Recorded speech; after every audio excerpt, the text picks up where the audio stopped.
Tonight, we are going to witness the most anticipated match in the history of professional wrestling for the heavyweight championship of the world. Are you ready? Let's get ready to rumble!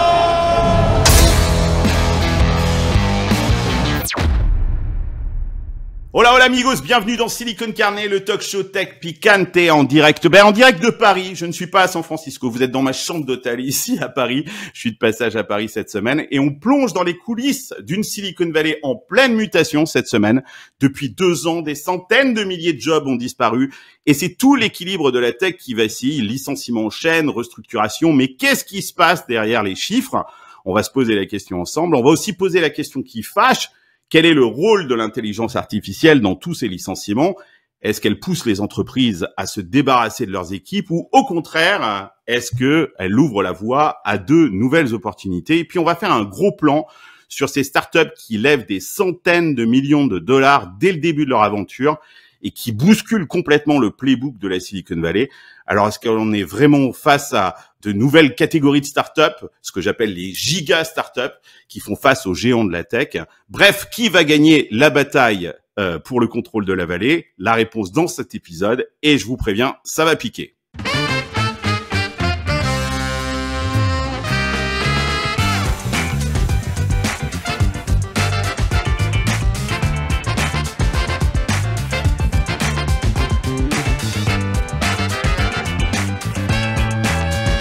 J'ai rien compris.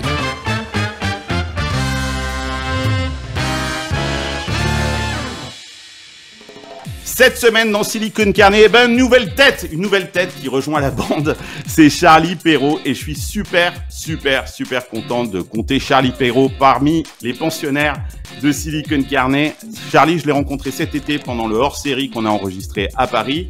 Elle est responsable de tout ce qui est start-up et tech et même médias maintenant aux Échos. Charlie, bienvenue dans Silicon Carne. Merci Carlos. Ouais, on est ravis de t'avoir. Alors pour accompagner la nouvelle, j'ai invité le vieux quoi en fait. Le vieux c'est moi. Hein. Voilà, le vieux c'est Pierre Goville, c'est le professeur, vous le connaissez, c'est un vétéran de l'équipe, c'est un pilier de Silicon Carne, il a même son jingle dans l'émission. El Professor, Causa del Papel, jetzt Himmel das Money. Wenn bist du schon, jage das Mullah, es duftet nach Honey.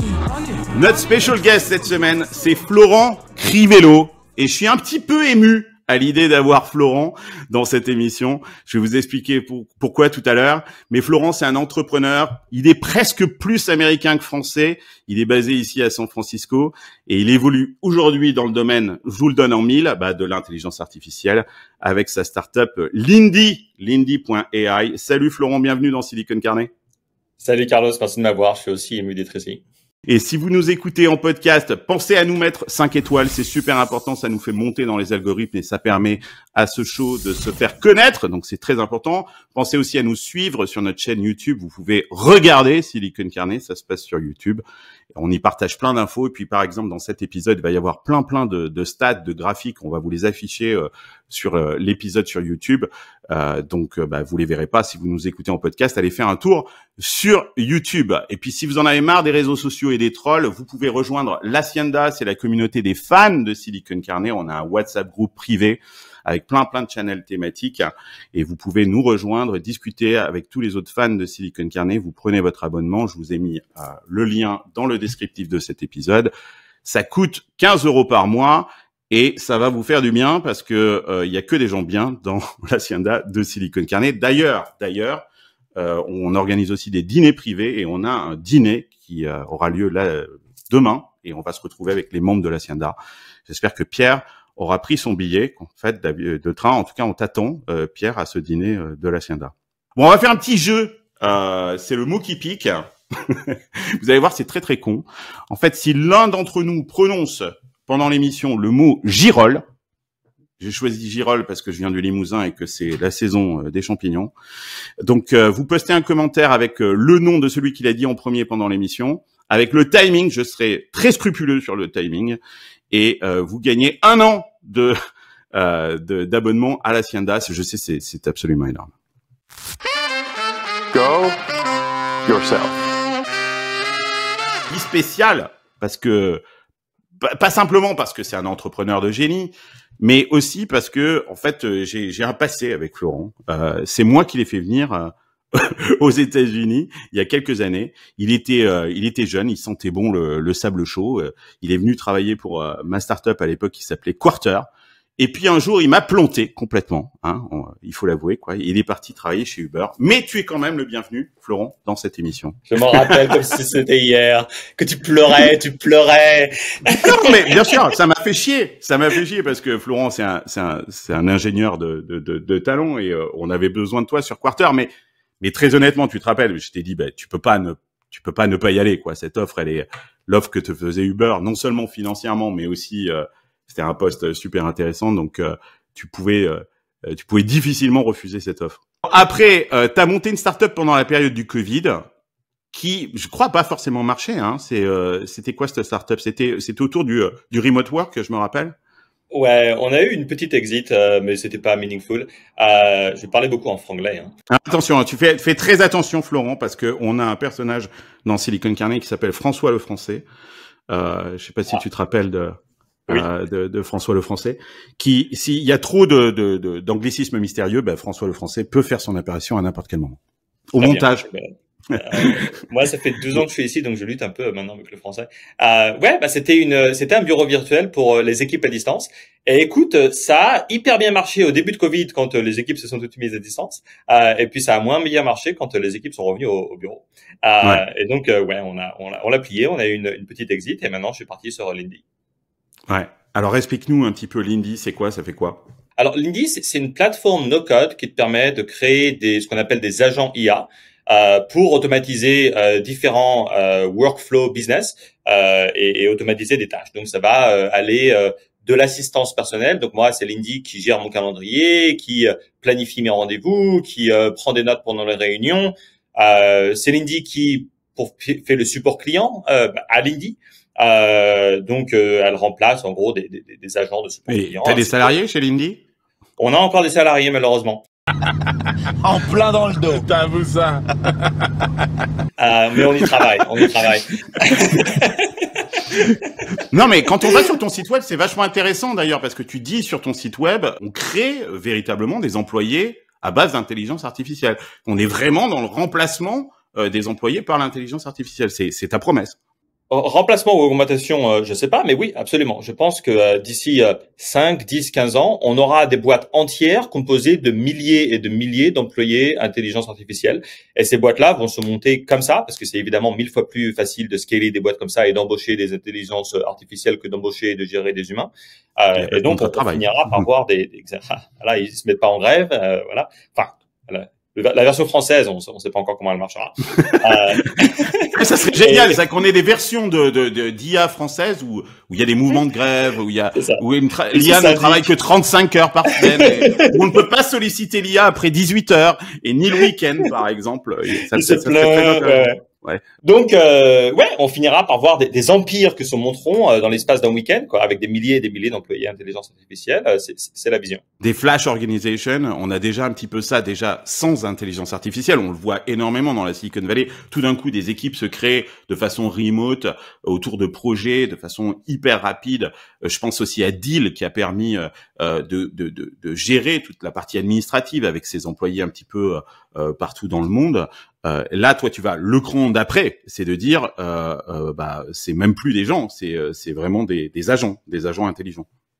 Voilà. Et puis, je trouve qu'on l'a beaucoup vu dans le média avec les trucs qui font le buzz, donc des trucs qui partent de zéro et qui arrivent à des millions et des millions de vues. Et puis après, il y a des gens qui savent capitaliser là-dessus. On l'a vu avec la fille qui a fait Hack-toi, qui maintenant est en train de monter tout un podcast, est en train de faire tout un empire à partir de son buzz. Donc, je pense qu'on va voir en gros le même phénomène s'appliquer au monde des affaires en général. Charlie, elle a une question pour toi. Ouais, j'en ai plein, mais je vais t'en faire qu'une. Mais est-ce que si je pousse un petit peu le curseur, est-ce que tu pourrais après, à terme, avoir une boîte, une start-up gérée par, dont le CEO en fait est une IA? 1000%. Vraiment, je pousse. Hein. Ouais. Ah non, je pense que tu pousses pas tant que ça. Au contraire, c'est contre-intuitif. Il y a un truc qui s'appelle le paradoxe de Moravec. Vous pouvez aller sur Wikipédia, qui dit que ce qui est facile pour un humain est difficile pour une IA et vice versa. Ce qui est difficile pour un humain est facile pour une IA. Donc, on voit par exemple, l'IA nous bat et bat nos champions du monde aux échecs depuis maintenant 30 ans. Par contre, l'IA ne sait toujours pas conduire une voiture encore. C'est en train maintenant de se relattre. Mais un truc que n'importe quel gamin de 14 ans peut faire, l'IA peut toujours pas le faire. Donc, je pense que PDG, c'est assez difficile pour un humain. C'est pas un boulot facile. Je pense que ça va être en fait assez facile pour une IA. Ça voudrait dire qu'elle arrive avec son propre projet, elle a étudié le marché, elle a son propre pitch, elle sait comment adresser ce marché, elle a pensé au go-to-market, et elle va elle-même créer ses agents intelligents. Donc, qu'est-ce qui nous reste, gros, à faire, nous? Des podcasts. Même des podcasts, hein. Maintenant, l'intelligence artificielle arrive même à faire elle-même des podcasts. Pierre, une question pour Florent? Une question juste sur la propriété intellectuelle. Tu crées donc une tech, tu t'appuies sur des modèles qui ne sont pas les tiens. Comment tu fais pour d'abord gérer cette dépendance d'un côté, et de l'autre côté, comment tu fais pour créer de la valeur sur une tech qui n'est pas la tienne? Alors, la dépendance, avant, m'inquiétait. Maintenant, m'inquiète beaucoup moins parce qu'en fait, on voit de plus en plus d'acteurs sérieux. Il y en a un qui est français, c'est Mistral. On voit beaucoup d'acteurs sérieux émerger. Maintenant, je dirais qu'il y a environ 5 acteurs très sérieux. Maintenant, on n'utilise même plus OpenAI, en fait. On n'utilise plus leur modèle. Maintenant, on utilise le modèle d'Anthropic, qui, de mon point de vue, sont supérieurs. Donc, t'as Anthropic, t'as OpenAI, t'as Microsoft, t'as Meta. T'as Llama 3.2 maintenant. Ouais. T'as Google. Donc, la dépendance ne m'inquiète plus du tout. Maintenant, comment faire pour créer de la valeur là-dessus? De mon point de vue, le LLM, ces nouvelles intelligences artificielles qui ont émergé il y a quelques années, est un building block, en fait. C'est un ingrédient, mais c'est à toi de faire ta soupe. Et donc, je compare beaucoup ce qu'on fait par rapport au LLM et ce que le PC était par rapport au CPU. Donc, ce que fait Intel. Donc, ils font le CPU Intel, mais c'est pas un produit fini. Tu as encore besoin de faire un clavier, une souris, un écran, de la mémoire, machin, afin d'avoir un PC par-dessus le CPU.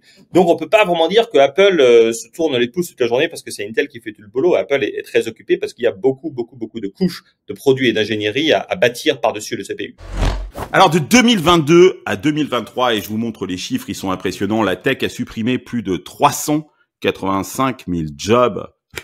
Le chiffre est colossal. C'est en fait Elon Musk qui a initié le mouvement depuis qu'il a racheté X. La boîte a mis à la porte 80% de son effectif et tout le monde a regardé ça en se disant il est complètement fou. Et puis on s'est rendu compte en fait que la boîte fonctionnait, continuait à marcher, continuait il y avait pas de problème véritablement et du coup beaucoup se sont mis à faire exactement la même chose et ça a inspiré les autres leaders. Je vous montre un petit clip ici qui est assez intéressant parce que je pense que en France les gens ne se rendent pas compte la liquidité qu'il peut y avoir sur le marché du travail dans les deux sens d'ailleurs. Les boîtes virent des gens très facilement et vous allez le voir, ça se passe en quelques minutes. Mais aussi les employés peuvent décider de partir de leur entreprise aussi facilement. C'est ce qu'on appelle être at will dans l'entreprise, c'est-à-dire qu'on peut à la limite te licencier sans cause véritable. Je vous montre ce petit clip qui est devenu viral de cet employé chez Cloudflare de Brittany qui s'est fait virer. Et il y a aussi une petite mode intéressante, c'est que maintenant les gens se filment au moment de leur licenciement et voilà ce que ça donne. Hi Brittany. Hi. Thanks for meeting with me and Rosie. We have an important meeting today. We finished our evaluations of 2023 performance. This is where you have not met Cloudflare expectations for performance. We've decided to part ways with you. Yeah, I'm gonna stop you right there. Sure. So I started August 25th. I've been on a 3-month ramp, and then it was 3 weeks of December, and then a week of Christmas, and then here we are. I have had the highest activity amongst my team. Since I've started, I have had 3 contracts out, done a really great job managing my deals up until the very end that decided not to close last minute. So I don't think that makes a lot of sense for me in my Cloudflare journey here so far. Also, every single one-on-one I've had with my manager, every conversation I've had with him he has been giving me nothing but I am doing a great job. I have had great activity. I have really great meetings. I'm picking up the products very quickly, and things have been going really, really well. I make really great relationships with my clients. So I disagree that my performance hasn't been, I haven't met performance expectations, when I certainly have, just because I haven't closed anything officially. I hear you. Also, why are you doing this and not my manager? Not, you know, we've never met, so this seems a little odd that my manager has no idea that this has been happening and the director has no idea that this has been happening. So I'm just definitely confused, and yeah, I would love like an explanation that makes sense. 100%. Comme tu as dit, c'est at will, donc ça veut dire que tu peux partir quand tu veux, tu peux licencier quand tu veux, c'est extrêmement rapide. Il y a des études économiques qui ont été écrites il y a assez longtemps qui expliquent que plus il y a de flexibilité dans le travail, plus il y a d'emplois. Et donc plus tu mets de rigidité autour du travail, plus tu contrains les gens, moins tu as une fluidité sur le marché du travail. Donc qu'est-ce qui se passe entre les États-Unis et la France? Aux US, tu as d'abord un emploiement, enfin un niveau de chômage qui est beaucoup plus faible parce qu'il y a plus de gens qui ont du travail. Par contre, quand les choses vont mal, évidemment, l'employé est un peu la variable d'ajustement, donc très rapidement, tu vois des flux migratoires vers le licenciement assez importants. Mais quand l'économie redémarre, tout de suite, ils réembauchent. Et ce qui fait que les entreprises ont une vraie souplesse par rapport à ça. Quand ça va mal, ils limitent les coûts, et quand ça va bien, ils réembauchent. Donc ça marche assez bien. Alors qu'en France, c'est pas le cas, parce que pour licencier quelqu'un, il y a toute une procédure qui est très longue. Donc quand tu embauches quelqu'un, tu es un peu dans un système assez contraignant, qui fait que lorsque tu as besoin de te séparer de gens parce que ta boîte va mal pour des questions de marché, tu peux pas et tu en meurs. Et donc en fait, c'est une vraie question culturelle. Je pense que les Français n'ont pas du tout compris et ne veulent pas comprendre que plus on met de la flexibilité dans l'embauche et dans le licenciement, plus on crée de l'emploi. Mais ça veut dire qu'il faut changer complètement le code du travail. Là, c'est ce que tu es en train de dire, parce que ça, c'est inscrit dans le code du travail. Effectivement, quand tu cherches à recruter quelqu'un en France, souvent, il faut qu'il quitte son boulot. Il a une période de, je sais pas comment on appelle ça, mais de 3 mois pour quitter son travail. Donc, ça prend énormément de temps, et on comprend bien là ce manque de flexibilité. Aux États-Unis aussi, il y a un truc qui est très intéressant, notamment en Californie, c'est que on a supprimé les clauses de non-concurrence. C'est-à-dire que il est illégal aujourd'hui d'imposer à quelqu'un une clause de non-concurrence, ce qui permet aussi aux gens d'aller travailler dans d'autres boîtes dans le même secteur et dans des boîtes concurrentes assez facilement, alors qu'en France, je ne sais pas si c'est le cas. Il y a pas longtemps, il y a environ 1 ou 2 mois, on a un employé qui m'a laissé un préavis de 1 heure. Il est venu me voir. Je suis très content, Florent, parce que ça te rappelle. Tu vois, quand tu m'as dit que tu te barrais chez Uber, bon, tu m'as pas donné un préavis de 1 heure. Je crois que c'était 2 semaines à l'époque. Mais, 2 semaines, mais ouais, tu m'as donné 2 semaines. Mais je suis très content que ça t'arrive. Ouais, il vient me voir le lundi à 5 heures. Il me dit, bon, Florent, je vais partir. Je fais, merde. Il me dit, voilà, c'était aujourd'hui mon dernier jour. Je fais, bon, d'accord, j'aurais apprécié plus de préavis, mais d'accord. Et je lui dis, mais pourquoi aussi peu de préavis? Il me fait, ouais, putain, ça me fait chier, mais j'ai pas vraiment le choix. L'autre boîte, c'était Pinterest. Et pour te donner vraiment une idée de la liquidité du marché du travail ici, c'est que il a fait passer les entretiens, ils lui ont fait une offre, il lui dit, quand est-ce que je commence? Demain matin. Et donc, ok, très bien, je dis ça à mon boss. Voilà. Et je suis hyper d'accord avec Pierre que c'est ce qui fait, je suis désolé, ça peut choquer peut-être les oreilles françaises, mais c'est un autre monde ici, en partie grâce à ça. C'est ce qui fait la beauté du marché du travail américain. Le taux de chômage ici est de 4%. C'est d'ailleurs assez élevé. Il y a quelques mois, il était à 3,7, quelque chose comme comme ça. Il est encore plus bas dans la tech. Hein. Il est encore plus bas. Mais il est négatif dans la tech. Il y a une pénurie. Moi, et on est tous à San Francisco. On ne connaît personne qui est dans la merde. Moi, tous mes potes qui se font virer, limite, c'est une bonne nouvelle. Je connais plusieurs personnes. Je n'exagère pas. Je connais plusieurs personnes. Ça arrive tout le temps. Ok, tu es dans une grosse boîte. Tu entends des rumeurs qu'il va y avoir des licenciements. Plusieurs personnes, quand ils commencent à entendre ces rumeurs, ils demandent à être ajoutés à la liste. Ils disent, est-ce que tu veux bien m'acheter la liste comme ça, parce que bon, je vais avoir un mois de machin, et puis bon, je vais prendre un break. Et les mecs, ils sont chill ici, ils sont relax. Ils disent, ok, bon, ben voilà, je me suis fait virer, ou même je démissionne parce que j'en avais marre. Oh, je vais peut-être me prendre 3 mois, 6 mois, 1 an. Moi, quand je suis arrivé ici, ça me choquait parce que j'avais ma mentalité française. Je me disais, putain, mais t'es pas stressé, toi? Bah non, ils sont pas stressés parce que je dis toujours, quand tu te fais renvoyer ici, tu passes le pire quart d'heure de ta vie à chercher un boulot. T'es comme un bout de viande dans un banc de piranha. Tu te retrouves un truc en 1 heure, c'est hyper facile. Les salaires sont mirobolants. Voilà, la semaine dernière, il y a un designer qui m'a ri à la face parce que je lui offrais, sans rigoler, 220 000 balles par an de salaire. Et il m'a ri à la face. Il m'a dit, ah, mais c'est un salaire ridicule. Jamais de la vie. C'est un SMIC. C'est de l'exploitation. Il a utilisé le mot exploitation. Okay. Pour 220 000 balles par an, s'il te plaît. Donc ouais, les gens se rendent pas compte qu'ici, le marché du travail est hyper sain et hyper fluide, quoi. Petite anecdote, je l'ai mis dans la newsletter de Silicon Carnet il y a quelques jours. Ça va même au-delà des ingénieurs. Il y a un entrepreneur dans la Silicon Valley qui cherchait une nounou pour garder sa fille et qui est passé par une agence et l'agence lui a envoyé on vous a trouvé une nounou, il n'y a pas de problème, voilà les conditions financières, voilà combien elle veut de l'heure, alors c'est hors de prix bien évidemment, etc. Mais dans les prérequis, la nounou demandait aussi des stock options dans sa boîte. Donc, pour vous donner à peu près le niveau d'exigence, pas simplement des ingénieurs, mais de tout l'écosystème, parce que c'est vrai qu'en ce moment il y a un gros boom autour de. Il avait une boîte dans le domaine de l'IA, bien évidemment, et la nounou demande, moi je veux bien garder votre gamin, c'est tant de l'heure, mais je veux aussi 0,% de votre startup, sinon je prends pas votre gamin. Juste qu'on soit clair, que la fluidité créée de l'emploi n'est pas liée à la tech, hein. C'est vrai pour l'emploi au sens large, quel que soit le domaine d'activité, c'est important de le dire. Nous, là, on a embauché d'ailleurs un Français ce matin, et je vais te dire, en tant qu'employeur, c'est tellement simple d'embaucher. Je dis, écoute, on essaye, et puis si ça marche pas, on se sépare.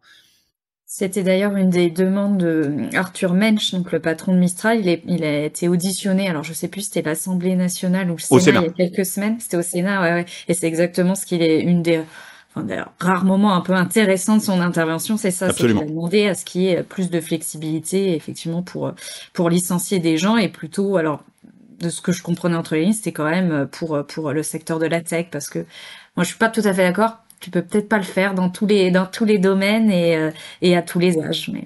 Ben, c'est-à-dire que, après, t'as une forme de respect que tu dois avoir vis-à-vis de l'individu, évidemment. Mais une entreprise est sur un marché. Si un marché se retourne, si l'entreprise ne peut pas s'adapter, elle meurt avec tous les gens qui sont dedans. C'est ce qu'on vit.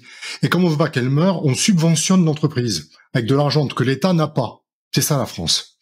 Donc ça ne marche pas. À un moment donné, il y a des lois du marché qui sont dures. À 1000%. Et si elle meurt pas, elle perd son dynamisme. Et on le voit en ce moment avec l'économie européenne qui a perdu tout dynamisme, qui ne peut pas se remettre des crises. Nos plus grosses boîtes, ce sont des boîtes qui ont 70 ans. C'est des LVMH, c'est des L'Oréal. On ne crée plus aujourd'hui de géants parce que on n'a plus ce dynamisme du marché du travail. On n'a plus de capital parce que le capital a fui, parce que le capital n'est pas content. Voilà. Mais justement, c'était une question que j'avais pour Charlie. C'est vrai que cette crise qui a touché les entreprises de la tech juste après la période du Covid, elle a aussi touché les entreprises françaises qui n'ont pas cette flexibilité sur le monde du travail. Comment est-ce qu'elles font aujourd'hui ces startups? Alors, en plus qu'il y a une culture en France où on ne parle pas publiquement de ces vagues de licenciements parce que c'est encore tabou en France. Il paraît, tu es certainement beaucoup plus informé que moi, Charlie, que en fait il y a beaucoup de plans de licenciement dans le domaine de la tech en France. Et qu'il y a beaucoup de négociations en ce moment, mais elles sont tributaires de cette rigidité et donc elles mettent beaucoup plus de temps que les boîtes américaines pour se restructurer et peut-être que certaines d'entre elles vont crever. Oui, t'as encore beaucoup. C'est vrai qu'on avait déjà eu quelques vagues là de licenciements 2022, 2023. Mais alors évidemment, les procédures sont tout autres parce que tu dis plan de licenciement, mais non, en fait, il y a très très peu de plans de sauvegarde de l'emploi, ce qu'on appelle en France, où là vraiment c'est toute une procédure et c'est très très lourd, ça coûte très cher. Donc évidemment, les startups le font pas. Et donc elles passent par on appelle ça des ruptures conventionnelles collectives, donc des plans de départ volontaires où elles disent bon bah allez, vous aurez un package et vous devez partir. Et c'est comme ça que récemment a fait Spendesk, que nous on avait sorti cette info. Ils se séparent de 25% de personnes et c'est la seule façon qu'ils peuvent le faire en France dans leur filiale à l'étranger, ils arrivent à virer facilement les gens, mais en France, tu vois, c'est ce qu'on appelle, tu lances une procédure d'information et de consultation auprès des représentants du personnel. Donc, je pense que déjà, tu as déjà 10 personnes virées aux US, le temps que tu prononces la phrase, nous ici. Et donc, c'est super long. Et après, là, tu rentres avec les représentants du personnel. Et encore, on n'est pas dans des cas où tu as des gros syndiqués de la CGT, de la CFDT. Donc, tu es quand même avec des gens quand même, pas trop des rebelles. Donc ça se passe plutôt bien. Et ensuite, ils renouvellent pas non plus les départs. En fait, ça bidouille par-ci par-là, quoi, pour réussir un petit peu à désengorger les effectifs. Mais ça prend énormément de temps. Et pendant ce temps-là, effectivement, on perd en compétitivité parce que les entreprises américaines, elles, se sont complètement restructurées, notamment dans le domaine de l'IA. Il y a eu un changement aussi de profil. C'est ça aussi ce qui s'est passé. C'est cette vague de licenciements. C'est aussi qu'on a eu besoin de se séparer de certains profils et aussi de recruter, on va le voir, de nouveaux profils. Je voudrais vous poser une question, en tout cas c'est une interrogation que je me suis faite en préparant cette émission. Est-ce qu'il n'y a pas un problème générationnel aussi? On l'a vu avec cette vidéo de cette fille qui se filme quand elle se fait virer de Cloudflare, et ces contrats at will, ils sont pas nouveaux, ça fait déjà des années que ça fonctionne comme ça. Ça a d'ailleurs toujours fonctionné comme ça aux États-Unis et particulièrement dans la Silicon Valley. Mais est-ce que on n'a pas eu une génération d'enfants gâtés dans la tech, et c'est aussi vrai en France, qui pensaient que leur boulot était éternel? Ils étaient très chouchoutés dans les startups de la Silicon Valley et peut-être aussi dans les startups françaises. Et là, tout d'un coup, ils se rendent compte qu'ils sont virables. Je pense que les taux d'intérêt très faibles aux États-Unis ont créé un environnement, comme tu dis, où ils étaient hyper chouchoutés. On l'a vu avec ces vidéos TikTok où ils disent ma journée à LinkedIn ou à Google. Alors je commence, je me fais un latte, après je me fais un smoothie, après je commence à travailler vers 11h, puis après en gros je rentre chez moi à 3h quoi, et puis je vais à la piscine. Et en effet, il y a beaucoup de gens ici qui ont pensé que c'était totalement normal. Encore une fois, ce mec qui me dit 220 000 balles par an, mais c'est de l'exploitation. Ouais, je pense qu'il y a un ajustement, il y a une période d'ajustement en ce moment qui a été catalysée par Musk et qui a été catalysée par la montée des taux d'intérêt. L'impact de ces licenciements dans la tech depuis 2022, il a un impact ultra positif en tout cas sur les marchés. On voit que c'était plutôt une bonne décision. Je vous montre là le graphique et vous regardez comment le marché a répondu très positivement à ces annonces de licenciements. Les entreprises qui en ont le plus bénéficié, c'est certainement Meta, plus 194% depuis 2023, Amazon, plus 81%, plus 58%. Donc ces boîtes qui licencient, elles licencient non seulement parce qu'elles n'ont pas forcément besoin, elles n'ont plus forcément besoin de ces gens-là. C'est vrai ce que tu disais, Florent, les taux d'intérêt étaient pratiquement à zéro, donc l'argent était gratuit. Donc on pouvait se permettre de recruter des gens assez facilement. Quand les taux d'intérêt ont augmenté, l'argent est devenu plus cher, donc du coup il a fallu faire des économies. Est-ce que ça veut dire que aujourd'hui les entreprises, le marché en tout cas, regardent beaucoup plus la profitabilité de ces entreprises plutôt que leur niveau de croissance? Moi je pense qu'il y a eu un phénomène qui est le phénomène 2021 où on a surembauché de manière très significative. Tu parlais de Meta, je crois qu'ils étaient 45 000 en 2019. Et ils étaient 72 000 ou 73 000 en 2021. Donc un bond gigantesque du nombre de gens qu'ils ont pu employer. Et je pense qu'il y a eu le côté Covid qui a privilégié certains business et ils se sont dit c'est le moment d'investir. Et après ils se sont dit mais en fait on a trop de gens. Donc en fait ce licenciement il vient d'une part du fait que ces grands comptes se sont dit on a surembauché. D'autre part ils ont voulu beaucoup diversifier leur business en se disant c'est comme ça qu'il faut faire en créant plein de projets un peu à droite à gauche, et ils sont aperçus que leur core business commençait à tomber. Après le Covid, ils ont dit voilà, il faut qu'on se recentre sur ce qui nous fait vivre, et donc se séparer de tous ces projets un peu connexes qui ne verront peut-être jamais le jour. Donc ça aussi, ça a été une vague de licenciements. Donc si tu veux, c'est pas forcément un raisonnement purement économique, c'est aussi une situation où on a eu trop d'embauches, on a eu trop de projets connexes, et finalement on s'est dit, il faut arrêter ça, et il faut revenir à des choses, on va dire, plus cohérentes, où on se concentrait sur notre core business. On veut des gens qui soient de telle nature, de telles compétences, et ce qui n'est pas de ça, dehors. Je vous montre les chiffres là, ils sont colossaux. Par exemple, une boîte comme Amazon, pendant la période 2021 à 2022, ils sont arrivés à 1,6 million d'employés, effectivement. Et Meta, tu as absolument raison, Pierre, ils étaient montés à 72 000, Microsoft 181 000 pendant cette période. Donc ils ont énormément recruté effectivement pendant la période du Covid, parce que pendant que les gens se faisaient virer, la tech là, elle recrutait parce que beaucoup de l'activité est passée online, effectivement. Et quand on regarde de plus près ces nouveaux licenciements, Charlie, tu me faisais la réflexion suivante, c'est que beaucoup des licenciements touchent les femmes, en fait.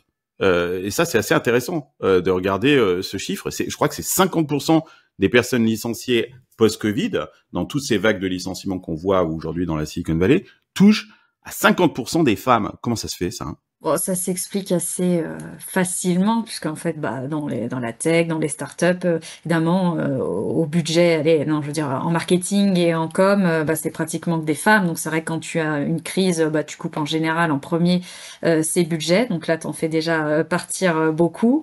Et t'as aussi tous les postes un peu dans les RH aussi, et ceux qui recrutent. Forcément, tu recrutes plus, donc t'as plus besoin de recruteuses. Donc ça t'en fait encore moins. Donc c'est vrai que comme tu viens un peu moins d'ingénieurs, c'est vrai qu'elles sont très très peu représentées. Donc t'as déjà ça. Et après, je pense que j'avais lu un truc je crois que c'était le Washington Post. Il relayait une étude intéressante où il disait qu'aussi c'était avec la pandémie, t'as beaucoup de femmes qui ont quitté leur emploi pour plein de raisons. On connaît encore les sujets de la femme qui revient au foyer. Il y en a plein qui ont dû arrêter pour diverses raisons.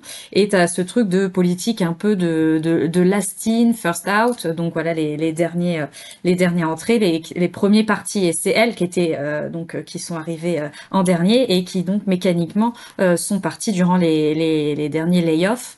Et après, t'as aussi évidemment le fait que t'avais plus du tout alors pendant longtemps, on a vu beaucoup de Head of Diversity, Inclusion, c'était la grande mode, donc on faisait tous attention à ces petits paramètres, et c'est vrai que pendant cette période, il y a eu, pareil, les budgets ont été coupés, donc c'était plus du tout un sujet, on n'a plus du tout mesuré.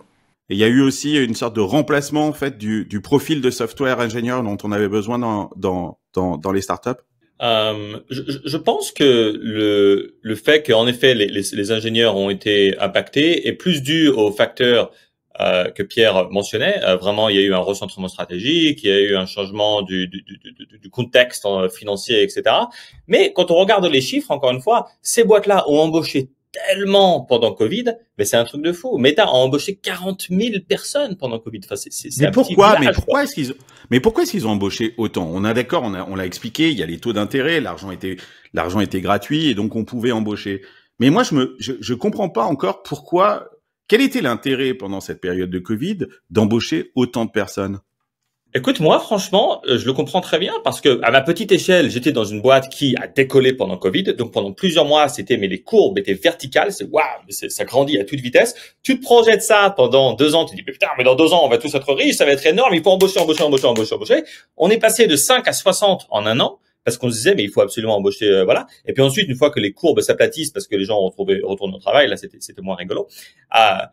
C'est ça qui s'est passé. Pendant Covid, on était tous chez nous, on était tous sur notre téléphone, sur notre ordinateur. Ces boîtes-là ont vu une montée de leur nombre d'utilisateurs, de leur trafic, juste sans précédent, quoi. En gros, Amazon a été, par exemple, téléporté 3 ans ou 5 ans dans le futur pour leur propre business. Et ils se sont dit, il faut qu'on gère. Voilà. Amazon a embauché, mais je sais même plus combien, mais des centaines de milliers de personnes.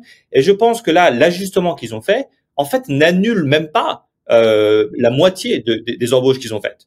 Non, le net est toujours positif, effectivement, quand on regarde les chiffres. Et tu as absolument raison. On en parlait encore la semaine dernière. Zoom, par exemple, avait atteint 300 millions d'utilisateurs pendant la période du Covid, et ils sont redescendus aujourd'hui à 8 millions, quelque chose comme ça. Donc il y a vraiment eu un roller coaster sur l'usage. Une remarque, Pierre? Non, je pense qu'ils ont aussi voulu diversifier. Ils se sont dit, on a quand même des produits vaches à lait qu'on connaît, qu'on maîtrise. On va atteindre un pic. C'est-à-dire qu'à un moment donné, on aura optimisé ce qu'on peut vendre à un client. On aura optimisé le reach client qu'on peut faire. Donc, il faut trouver d'autres business. On a de l'argent, beaucoup d'argent, embauchant massivement des gens qu'on ne trouve pas facilement. Comme ça, on va bloquer la concurrence. On va développer des nouveaux produits et prendre des nouveaux marchés. Donc, c'est aussi ça qu'ils se sont dit. Ils se sont dit, on va essayer de développer des business un peu connexes, qui vont compenser le fait que leur core business risque d'être un peu flat à un moment. Ouais, et j'aime bien aussi ta remarque sur le fait d'aller recruter pour priver la concurrence de profil. Quelque part, c'est aussi un mouvement offensif sur le marché aussi. Ça permettait un truc que tu as dit qui était intéressant, tu disais qu'il y avait la non-compete clause qui a sauté. Ouais. Mais ils ont embauché aussi parce qu'elle existait. Parce qu'ils se disaient, j'embauche des ingénieurs, comme ça, quand ils sortent de chez moi, ils peuvent pas me faire concurrence. Maintenant, c'est plus le cas. Maintenant, si t'embauches quelqu'un, il peut dire, j'ai appris quelque chose chez toi et je vais faire quelque chose de concurrent. Et donc ça, c'est très nouveau aussi. Donc, si tu veux, ils ont aussi beaucoup embauché pour bloquer. Parce que les gros, ils ont quand même voulu beaucoup bloquer tout ce qui est innovation, de mon point de vue. Je sais pas, je pense que ça, c'est très surfait. On entend beaucoup ce narratif. Je pense pas que ce soit le cas parce que t'es Facebook, tu peux embaucher 40 000 personnes si tu veux, mais ça reste une goutte d'eau dans l'océan. Il y a des millions d'ingénieurs dans la vallée.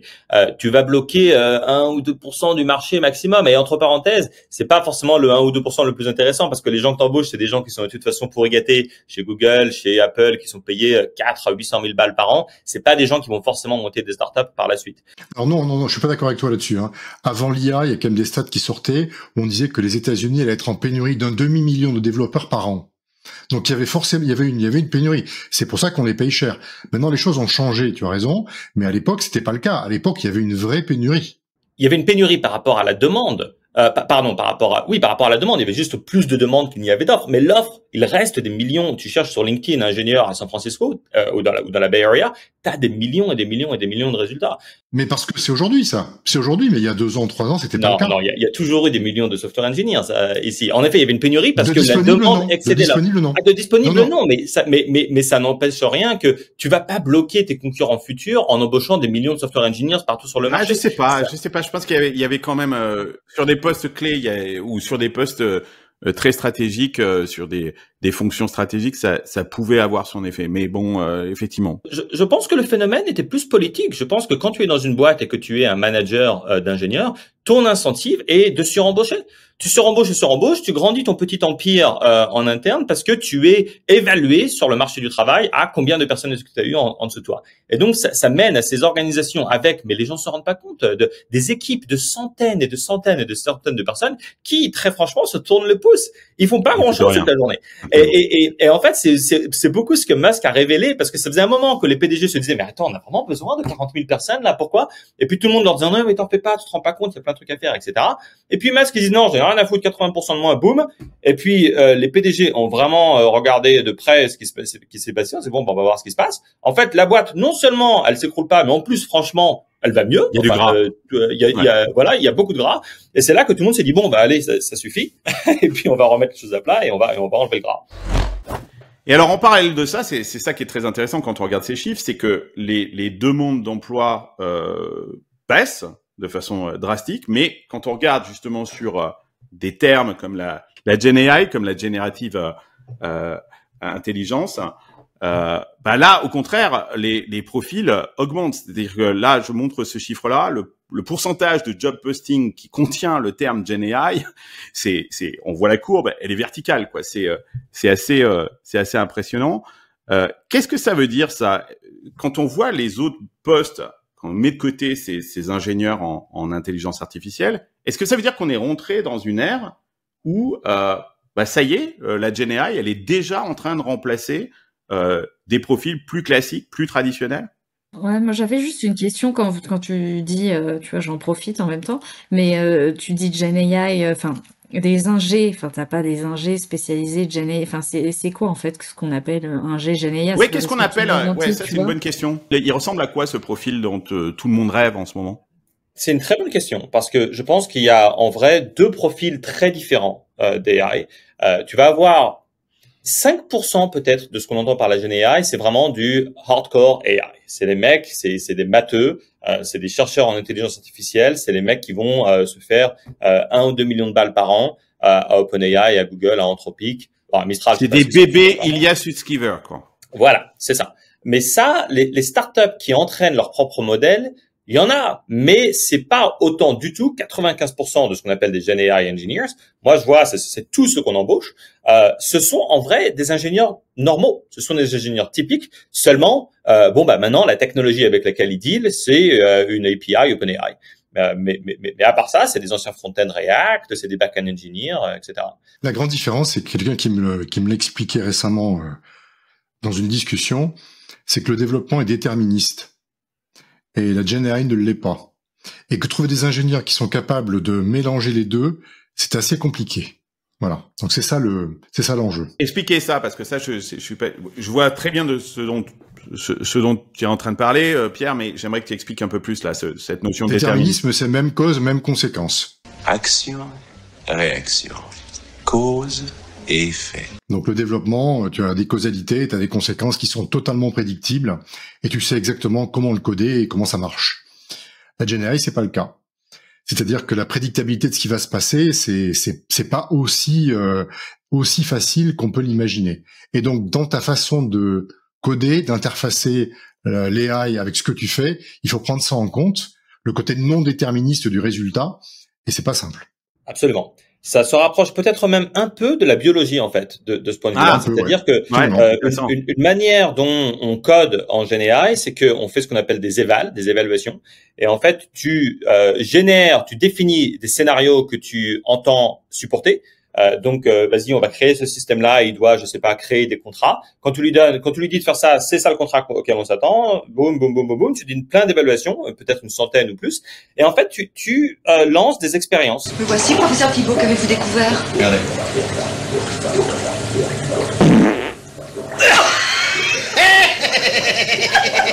T'en fais plein, et en fait, c'est très empirique. C'est plus du tout aussi. Tu travailles comme sur les biologistes, sur des paillasses, quoi, grosso modo. T'as tes paillasses et tu fais tes tests sur tes paillasses. Voilà. Tu vas essayer une cinquantaine de trucs, et puis bon, tu vois que sur tes évals, celle-là, ça marche mieux. Bon, on va réessayer dans cette direction, etc.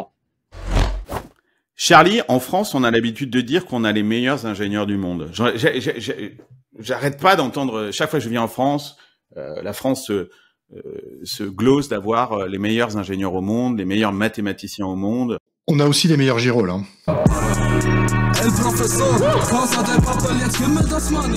On a aussi les meilleurs girolles, effectivement. Très très bon. Bravo, félicitations Pierre. Et le professeur est formidable. Quelque chose, hein. Absolument, absolument. On a aussi les meilleurs girolles, et particulièrement en Limousin, avec les CEP aussi, et tout le monde sait de quoi je parle. Mais Charlie, ces ingénieurs qu'on a en France, est-ce qu'ils sont pas en train de se barrer en ce moment? Parce que nous, on en voit beaucoup arriver dans la Silicon Valley, sans tambour ni trompette, hein, mais je vois de plus en plus de profils arriver de France. Est-ce qu'on sait les garder, ces ingénieurs si merveilleux qu'on forme dans nos écoles d'ingé et dans nos écoles scientifiques françaises?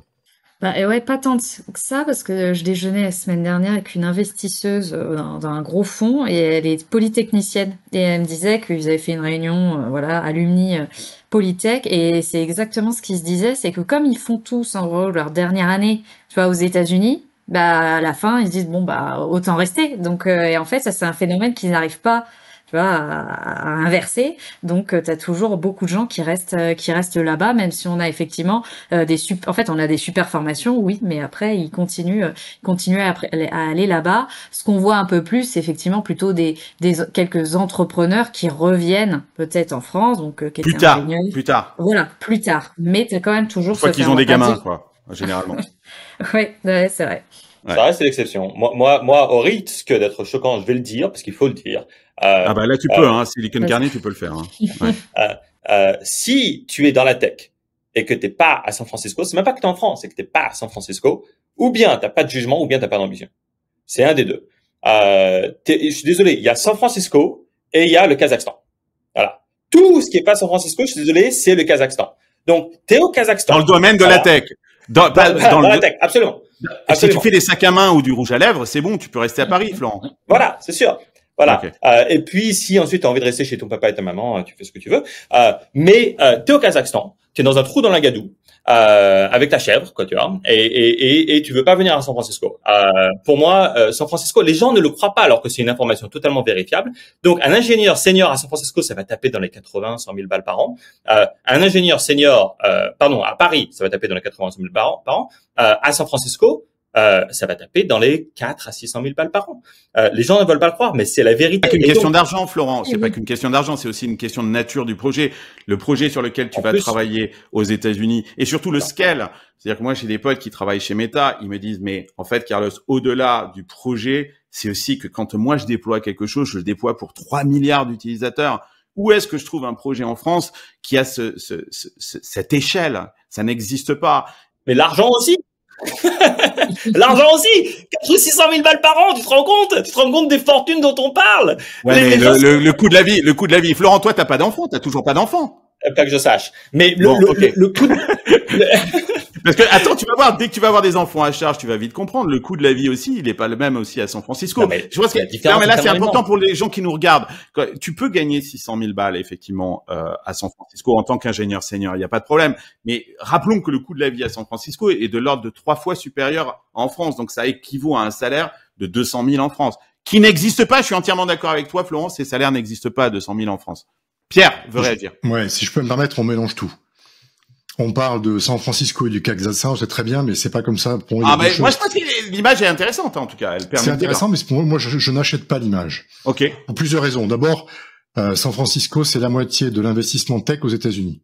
Donc, il y a aussi New York, il y a aussi Boston, il y a aussi tous ces trucs-là, qui sont d'autres hubs technologiques, pas si neutres que ça, finalement. Première chose. Mais 50% de l'investissement sur une zone grande comme, Ok. Je veux dire que c'est plus gros que tout le reste réuni. Ouais, je dis pas que c'est petit, hein. Je dis pas que c'est petit. Après, l'argument qui consiste à dire, pour devenir un grand de la tech, il faut aller à San Francisco, c'est ce que tu dis. C'est à décorréler avec, pour venir à San Francisco, il faut gagner 3 fois ou 4 fois ou 5 fois son salaire à Paris. Ce sont deux choses différentes. Donc, si ton argument consiste à dire, que pour devenir un grand de la tech, il faut aller à San Francisco, si j'ai bien compris, et décorréler du salaire, je suis pas non plus d'accord avec ça. C'est-à-dire que je pense que le monde, ce que tu dis était vrai il y a 15 ans, ce n'est plus le cas.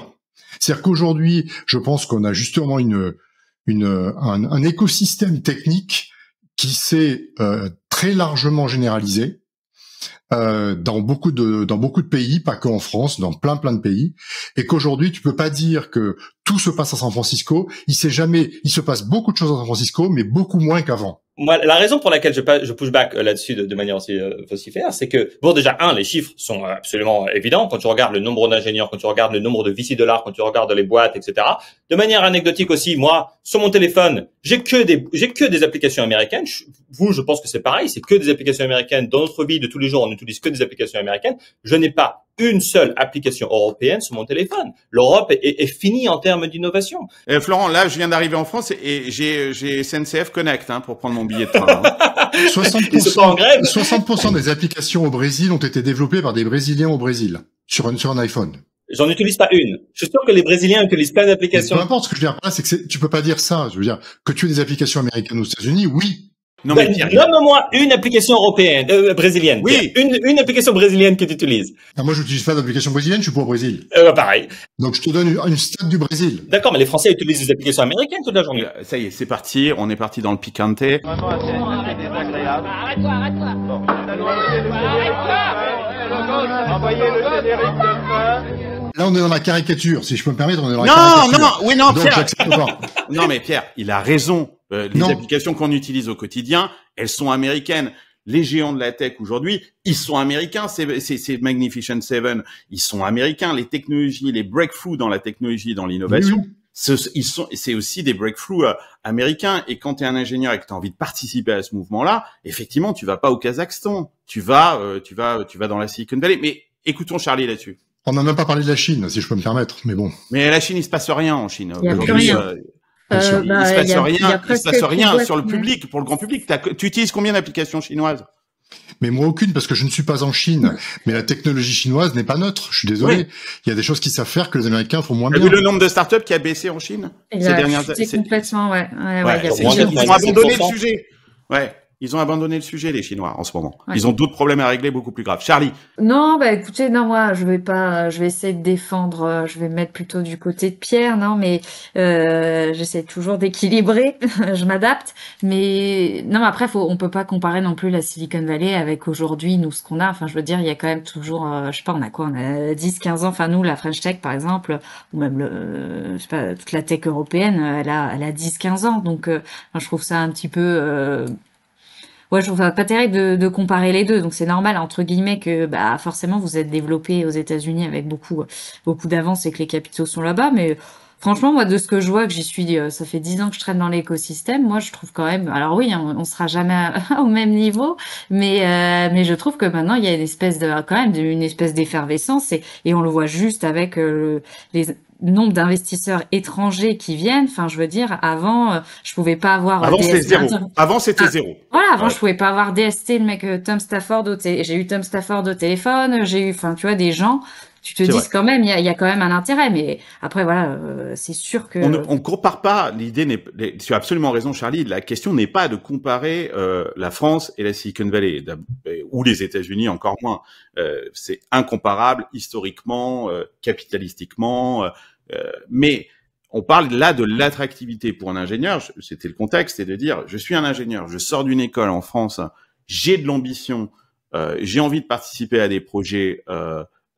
Comment est-ce qu'on fait pour garder ces profils sur les territoires français? Parce que effectivement, l'attractivité des boîtes de la Silicon Valley est énorme et qu'elles proposent des salaires absolument mirobolants et des projets super sexy. C'est ça ce qu'on est en train de dire. C'est ça qui est compliqué pour la France aujourd'hui. Ça, j'entends ce que tu dis, mais c'est pas ce qu'a dit Florent. Florent, il explique en disant que pour une raison, c'est que la France, pour lui, c'est le Kazakhstan en termes technologiques. Et je pense que quand tu regardes les salaires, c'est avéré. Ensuite, est-ce que la France a du retard? Oui, je ne dis pas, il y a plein d'explications, mais le fait est, et c'est pour ça que je pousse aussi fort, parce que pour moi, c'est important de dire ça. Il y a des gens qui nous écoutent, qui prennent des décisions de carrière, et il est important de regarder les chiffres, et ils prennent des décisions, mais énormissimes. Et je suis désolé, mais quand on voit les telles différences de style de vie, de salaire, de nature des projets qu'on voit, pour moi, il est irresponsable d'encourager les Français à rester. Si tu es ambitieux, il faut partir. C'est intéressant comme point de vue. Il a raison. C'est un point de vue très libertarien, c'est-à-dire tu te débarrasses de oui, la France, j'adore mon pays, etc. C'est une vision aussi très libertarienne que tu prônes là, Florent, c'est-à-dire de penser à soi en tant qu'individu. Et si on pense à soi en tant qu'individu, oui, les opportunités sont plus dans la Silicon Valley, technologiquement et financièrement. Si l'ambition c'est gagner de l'argent, sûrement, t'as raison. Si l'ambition elle est technologique, t'as probablement tort. La preuve, Mistral est français, c'est un projet ambitieux. Ils sont combien chez Mistral, Pierre? Ils sont combien chez Mistral? Ok, je prends un exemple et chaque fois vous allez me tomber dessus. Au dernier compte, ils étaient 38. OpenAI, ils sont 1400, Anthropic, ils sont 500. Est-ce que travailler chez Mistral, c'est un manque d'ambition technologique? C'est ça ma question. Oui. Il faut aller chez OpenAI, il faut aller chez Anthropic. Mistral, je suis désolé, ils sont mignons. Donc, nous ne sommes pas d'accord. Je ne suis pas d'accord avec ça. Je suis désolé. C'est ta vision du monde manichéenne, mais c'est pas ma vision. Pierre, tu lui as posé une question, laisse-lui répondre. Ben, il m'a répondu, j'ai compris. Tu parles à n'importe qui ici, je suis désolé, les modèles Mistral ne sont pas utilisés. Moi, je traîne toute la journée avec des boîtes dans l'IA, les modèles Mistral ne sont pas utilisés. Si tu regardes les chiffres, c'est moins d'1% des parts de marché. Oui, est-ce que travailler pour un géant, pour quelqu'un qui a 1% des parts de marché, c'est manquer d'ambition? Oui, je trouve que oui. OpenAI et Anthropic et Google et Meta et Microsoft sont 1000 fois plus gros. Je pense que la vraie différence, elle n'est pas sur ce que tu viens de dire. Elle est sur l'existence des pure players qui ne sont que américains. La raison pour laquelle la tech américaine est si puissante, c'est parce qu'ils ont Apple, Google, Meta, Microsoft et compagnie et Amazon. Qu'ils ont un paquet de pognon que personne ne peut avoir. Qu'ils ont une compétence pour aller créer des technologies que personne ne peut avoir. La différence, elle est là, et pour moi, elle est irrémédiable. C'est-à-dire qu'on ne pourra jamais devenir un centre de technologie parce qu'on n'aura jamais un Google, on n'aura jamais un Microsoft et on n'aura jamais un Apple. Et ça, c'est la vraie différence avec nous.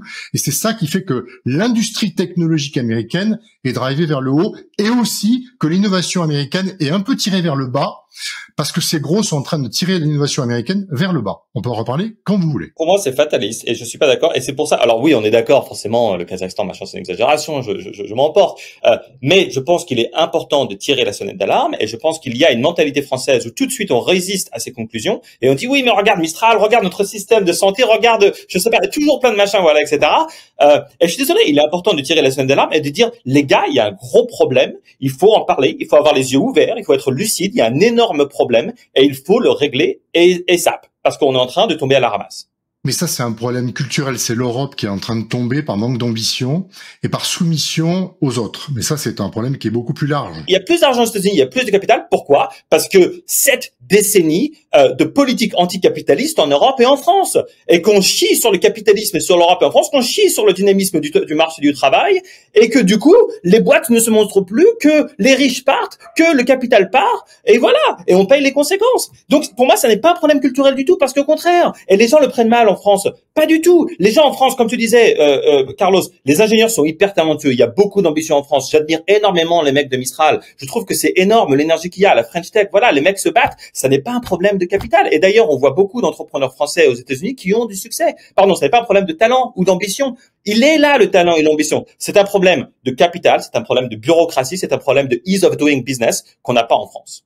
Et c'est un problème de culture. Et tu as absolument raison. Quand je parle avec des gens qui sont chez OpenAI et je leur parle de Mistral, ils sont abasourdis. C'est qu'ils se disent, comment est-ce qu'une équipe en France avec 38 personnes arrive à créer des modèles et si peu d'argent et si peu de capital, avec 3 élastiques et 2 cure-dents, arrive à faire des trucs aussi géniaux. Et ils se disent, mais c'est hallucinant. Et alors, ils le disent pas publiquement, mais ils sont très, très impressionnés. Est-ce que, Charlie, ce que pointe du doigt Florent, est-ce qu'il y a un problème de culture? Toi, tu dis, il y a quand même une certaine euphorie sur la scène française depuis 10-15 ans. C'est en train de changer. Combien de temps est-ce qu'il va falloir pour arriver à se débarrasser finalement de cet habit culturel qu'on a ou peut-être qu'il faut penser beaucoup plus grand et injecter beaucoup plus de capitaux. Alors des capitaux, on n'en a plus. La France est complètement endettée, hein. Donc je sais pas comment on va faire. Voilà, ça va être très compliqué. Sur les capitaux, de toute façon, on s'en sortira jamais tant qu'on n'a pas de fonds de pension. De toute façon, c'est un peu mort, quoi. Puis il y a des choses qui ont déjà été faites au niveau européen, un fonds de fonds, ça ne prend pas. Les États se mettent pas d'accord et tout sur le retour sur investissement. Je rentre pas dans les détails, mais non, nous le problème c'est aussi que là on a beaucoup. Mistral, c'est quand même des chercheurs à la base, et n'empêche que les chercheurs, ils sont pas forcément très bons. Ils sont très bons dans ce qu'ils font, mais alors après pour aller se développer d'un point de vue commercial, c'est un peu plus compliqué. Donc là, ils se staffent, mais c'est vrai que ça prend. Moi, j'ai rencontré Arthur au tout début. Enfin, on va dire, j'étais la première à interviewer. Je veux dire, quand t'as un mec déjà qui te regarde pas pendant 1 heure l'interview, et c'est compliqué, tu vois. Non, mais rien que ça. Oui, mais c'est le typique chercheur français qu'on a beaucoup et on a des super chercheurs, mais après une fois qu'il faut les sortir et faire autre chose, ça devient dur. Alors là, il commence. 2 secondes là-dessus parce que c'est intéressant ce que tu dis là. Et là, tu vois, on touche vraiment du doigt la notion culturelle, c'est-à-dire qu'il suffit pas simplement d'être bon technologiquement, il faut aussi incarner un projet, une vision. Quand tu me dis que tu fais une interview avec Arthur Munch et que pendant 1 heure ou 2 heures, il te regarde pas ou qu'il regarde ses chaussures. C'est quand même un gros problème. Dans l'attractivité aussi, on a en face, dans la Silicon Valley, des gens qui lancent des startups et qui sont des vrais visionnaires, pour qui les gens ont aussi envie d'aller bosser. C'est parce que ça les fait kiffer, quoi, en fait, d'aller travailler à côté d'un Sam Altman. Et pourtant, ça m'a pas l'air d'être le plus grand manager du monde, mais pourtant, il reste inspirationnel. On a ce type d'entrepreneurs dans la Silicon Valley. Là, c'est très culturel. C'est pas une question de talent. Je pense pas que Sam Altman soit plus talentueux et plus pertinent sur le domaine de l'IA que Arthur Munch. Hein. Non, puis il a une vision. Enfin, Sam Altman et pas que de l'IA, mais d'autre chose, de la société, du monde. Voilà. Alors que Arthur, tu pourras jamais trop l'emmener sur ce terrain-là. Bon, après, j'ai jamais trop discuté de ça avec lui, mais en tout cas, j'ai jamais vu prendre position sur des sujets hors tech IA. Des CEO autistes américains, il y en a plein, hein. Donc on va pas non plus comparer. Oui, mais ils sont inspirationnels. Ils sont autistes et inspirationnels. Pas tous. Et l'autre truc que j'ai envie de dire, c'est que la question, elle n'est pas là. C'est pas une question de talent et de machin, c'est une question de marché. Point barre. Non mais oh! C'est hyper simple à comprendre. C'est pour ça qu'il y a la Chine et les États-Unis et rien d'autre. Et que l'Europe n'a rien compris. C'est qu'en fait, si tu crées une technologie, pour pouvoir devenir un acteur global, il te faut un gros marché. Or, l'Europe n'est pas un gros marché. L'Europe, c'est très fragmenté avec des langues, des gens qui s'entendent pas, etc. Et ça ne marche pas. Ce qu'il lui fallu faire, c'est un marché unique européen pour la tech. Et là, on aurait peut-être fait quelque chose, mais on ne l'a pas fait. C'est impossible. Ce qu'ont fait les Américains, ce qu'ont les Américains par nature ou les Chinois par nature, c'est ça. C'est là la grande différence. C'est pas une question d'ambition et de cerveau et d'études. C'est qu'en fait, quand tu es ingénieur français, que tu fais un produit, et que tu as un ingénieur américain qui fait le même et qui sont tous les deux intelligents de la même manière, à un moment donné, l'américain, il sera 6 fois plus gros, sans avoir fait plus que le français, parce que son marché est 10 fois plus gros. C'est tout. Et que donc, s'il a fait 6 fois, il est beaucoup plus riche. Et donc, il va tout défoncer. C'est tout. Il est 10 fois plus gros et en plus, ils achètent beaucoup plus. C'est-à-dire qu'ils sont beaucoup plus consommateurs de technologie que le marché européen. C'est le seul facteur, c'est le marché. Non, ça n'est pas le seul facteur, Pierre. Il y a 4 fois plus de boîtes en France qui ont 49 employés que de boîtes qui ont 50 employés. N'importe quel entrepreneur français qui est passé par la France, Carlos le sait, je le sais, c'est une galère de monter des boîtes. Tu es harcelé par des connards qui passent par tes bureaux avec le petit livre rouge communiste et qui te fait la lecture sur pourquoi est-ce que tu es une ordure de bourgeois qui exploite le prolétariat. Voilà, c'est aussi un gros problème. Et les impôts, on est harcelé d'impôts. On a parmi le plus haut taux d'imposition du monde entier. Voilà, c'est un autre facteur. Bon, j'ai trouvé mon short pour cette semaine, quoi, en fait. Merci. C'est bon. Tu vas choquer notre Carlos gauchiste, moi qui ne le suis pas. Mais ce que tu dis est vrai, de toute façon. Il a raison. Il a raison. On est encore dans la lutte des classes dans ce pays. On a un problème politique, on a un problème de reality politique. On ne regarde pas l'économie du monde telle qu'elle est. Et effectivement, c'est le boulet qu'on porte en Europe, où on a depuis 40 ans, des patrons politiques qui sont abyssaux, incontestables. Et aux États-Unis, la grande différence, c'est qu'en fait, ils sont tout aussi mauvais que les nôtres, mais c'est le business qui donne des ordres. C'est pas la politique. Et en Europe, c'est l'inverse. Et c'est la grande différence avec l'Europe, c'est qu'en fait, les politiques tuent le business, et aux États-Unis, le business ignore les politiques parce qu'ils en ont rien à foutre. Alors, on a parlé de beaucoup de choses. Vous avez foutu en l'air complètement mon script. Hein. Bon, c'est pas grave qu'en fait. Il était pourri ton script, de toute façon. Il était pourri. De toute façon, donc t'as absolument raison. J'aurais pas dû m'emmerder à bosser toutes ces heures. Je voulais, il y a un sujet dont je voulais parler avec vous, c'est il y a un nouveau modèle de start-up qui est en train d'émerger dans la Silicon Valley, qu'on voit de plus en plus, et ces start-up qui commencent, et c'est toi Pierre qui m'a fait cette réflexion en me disant, il y a un nouveau modèle de start-up qui commence avec des centaines de millions de dollars, et où la question n'est plus d'être une licorne, puisque finalement, ils sont une licorne au moment même de leur création. On a parlé de Ilya Sutskever qui a quitté OpenAI, qui était un des cofondateurs de OpenAI et qui vient de lancer sa startup et qui a levé $1 milliard dans les semaines qui ont suivi son départ. Donc, je suppose que sa startup est déjà valorisée plusieurs milliards de dollars. Et toi, ça t'interroge ce nouveau modèle de startup, de giga startup. Moi, je les appelle des minotaures, c'est-à-dire qu'ils sont déjà monstrueux dès le début. Alors, c'est un gros sujet. Je pense que d'abord, ce qu'on peut dire, c'est qu'effectivement, il y a encore beaucoup d'argent à investir dans la tech, et que quand tu as de l'argent et que tu veux le faire, que tu veux le valoriser, la tech reste un investissement sans égal dans le monde aujourd'hui. Bon, donc il y aura toujours un influx d'argent significatif pour investir dans une nouvelle technologie. Aujourd'hui, quand tu regardes l'exemple que tu as pris, dans quoi est-ce qu'on met ces centaines de millions de dollars ou ces milliards de dollars? Dans des repeat founders qui ont un avantage concurrentiel unique, une compétence particulière qu'ils ont su développer dans des très grosses boîtes. Et on se dit, comme il n'y a pas beaucoup de choix intéressants aujourd'hui, soyons très honnêtes, ça a beaucoup baissé, prenons ces mecs-là et mettons un gros ticket dessus, parce que de toute façon, ils auront besoin de beaucoup d'argent. Parce que maintenant, développer un acteur global coûte beaucoup plus cher qu'un acteur global il y a 15 ans. Et donc, voilà ce qu'on voit. Maintenant, la question que j'ai envie de poser, c'est la suivante. C'est de dire, avant, on avait des boîtes qui étaient des boîtes de tech, qui les disruptaient des boîtes qui n'étaient pas tech. Ok, c'est comme ça que Netflix a tué Blockbuster, que Uber a tué les Yellow Cab, que Spotify a tué le vinyle, etc. Aujourd'hui, les grands acteurs, c'est les boîtes de tech. Or, les boîtes de tech, ils sont hyper riches, ils sont hyper équipés d'ingénieurs de très très grande qualité, les meilleurs du monde. Et donc vouloir disrupter ces gens-là, c'est hyper compliqué. Donc la question que je me pose moi maintenant, c'est de me dire, quand tu crées une boîte de tech aujourd'hui, tu disruptes qui? Parce que ce que tu fais avec les géants, tu vas utiliser leur savoir-faire, tu vas utiliser leur plateforme, tu vas te rendre dépendant de ce qu'ils font, et tu vas essayer de te dire, je vais essayer de faire ce que eux ne vont pas faire à terme. Sinon, je me fais défoncer. Parce que tu peux pas te battre contre un Google, tu peux pas te battre contre un Microsoft, ils sont trop puissants. Et donc la question que je me pose, c'est, n'y a-t-il pas une baisse de l'ambition et dans l'innovation que peut faire une start-up telle qu'on l'entendait il y a 10 ans? Est-ce qu'on peut encore faire des moonshots en partant de zéro? C'est une vraie question que je me pose. Est-ce que les géants ne sont pas devenus trop gros, ce qui fait qu'on voit plus la Lune? C'est ça la question que je me pose. Je pense pas, parce que je pense que les géants deviennent, quand ils grandissent, ils deviennent lents, ils deviennent bureaucratiques, ça devient compliqué d'innover, etc.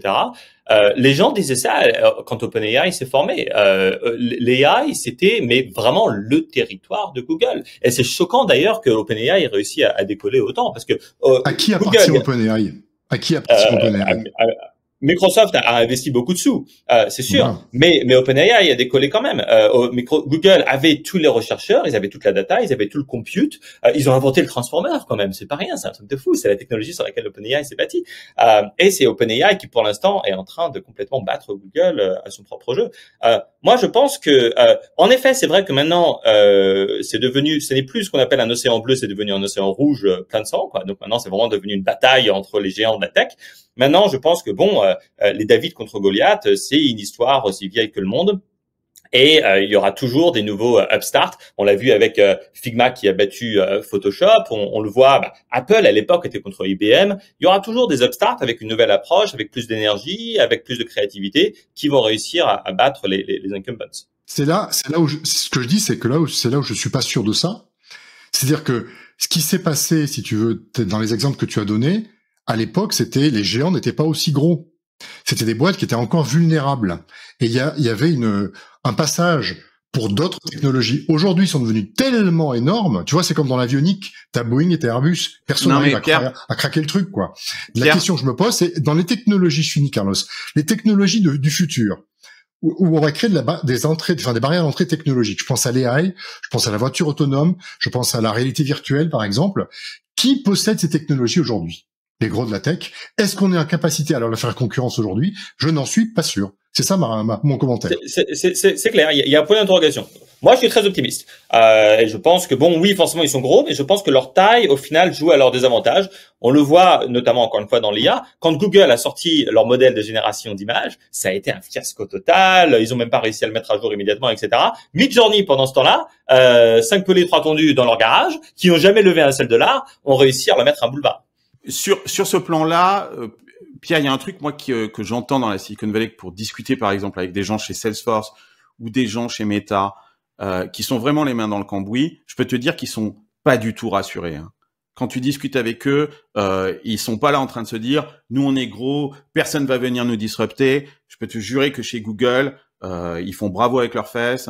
Ils ont le Red Alert qui sonne en permanence. Les mecs chez Meta ont bossé comme des malades pour les annonces qu'ils ont faites et ils les ont pas faites pour rien. Et les équipes, elles sont sous pression.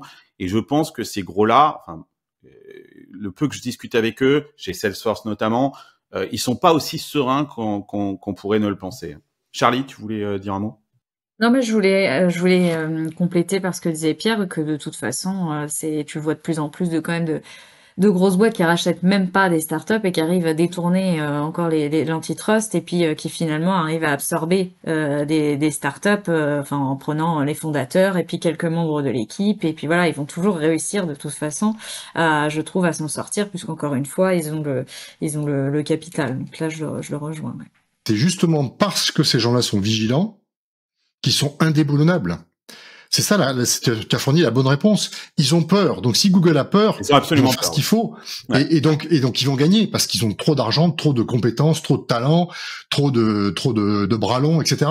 Je te rejoins. En gros, pour moi, je te rejoins. C'est que oui, c'est devenu beaucoup plus difficile que ça n'a été. Il y a d'ailleurs un blog post que j'adore par John Luttig de Founders Fund qui dit when the tailwinds vanish. Quand le vent que tu avais dans ton dos s'éteint. Et je suis d'accord. encore une fois, je reste optimiste. Je pense qu'il y aura toujours des opportunités pour les startups. C'est devenu plus difficile que ça l'était avant de certains points de vue. C'est devenu plus facile de plein d'autres points de vue. Il y a plus de capital qui t'est offert. Tu as plus de technologie qui rend ça plus facile de monter ta startup.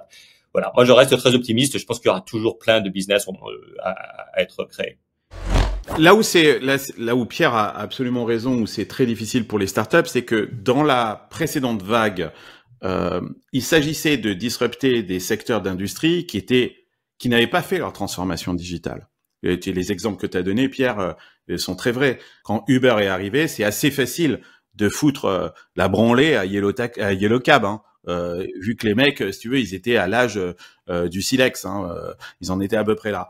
C'est vrai qu'aujourd'hui, ces startups qui arrivent sur le marché, elles sont confrontées à des industries, et pas simplement dans la tech, mais y compris dans d'autres industries, qui ont déjà mis en place une transformation digitale. Et c'est vrai, je suis d'accord que ça va être beaucoup plus difficile de les concurrencer, parce qu'elles sont équipées, en tout cas les bonnes, elles sont équipées et elles ont aussi beaucoup de capitaux, ça c'est vrai. C'est la fin de cette émission. Surtout, n'hésitez pas à nous faire tous vos commentaires sur YouTube, et je suis sûr qu'ils vont être nombreux, parce que on s'est bien écharpé là, hein, les amis. Le sale moment, vous avez mangé. C'était cool, hein. J'adore ça quand il y a du débat, quand c'est punchy. Moi, j'étais en total jet lag. J'espère que ça s'est pas trop vu. Et vous avez bien fait le boulot. Merci. Et Charlie, super de t'avoir dans Silicon Carnet, de te voir rejoindre le groupe. Florent, génial. Merci d'être passé, d'avoir pris de ton temps précieux pour venir parler tout ça avec ton verbe et ton éloquence et ta niaque. Ça fait plaisir, ça fait un coup de pied dans la fourmilière et ça fait du bien. Merci de nous avoir écoutés. Vous êtes de plus en plus nombreux à écouter cette émission. Je vous remercie véritablement, que ce soit sur YouTube et en podcast. Vous êtes encore 4 fois plus à nous écouter qu'à nous regarder, mais je comprends, vous avez en moyenne 35-55 ans. À 35-55 ans, votre vie est merdique. Vous êtes super busy et vous avez besoin de l'audio parce que vous nous écoutez en allant chercher les gamins à l'école, dans les transports en commun, en faisant du sport, et je vous comprends, mais n'hésitez pas non plus à aller voir sur YouTube ce qu'on fait, c'est super intéressant, et j'embrasse d'ailleurs Baptiste, notre réalisateur, qui fait des pastilles et plein de montages et plein de trucs super intéressants qui rendent cette émission encore plus fun. La semaine prochaine, un autre invité, ça sera Guillaume Dumortier, vous le connaissez tous les deux, Florent et elle, professeur. C'est un marketeur. J'aimerais bien qu'on discute avec lui justement comment est-ce que l'IA a changé son travail. Je suis sûr que cette histoire d'IA a eu beaucoup d'impact sur sa façon de travailler en tant que growth hacker et marketeur de génie. Ça sera Guillaume Dumortier, ça se passera la semaine prochaine. Je serai sans doute encore à Paris et je vous donne rendez-vous écoutez sur YouTube et en podcast. Voilà, merci beaucoup. Hasta luego amigos, bye bye.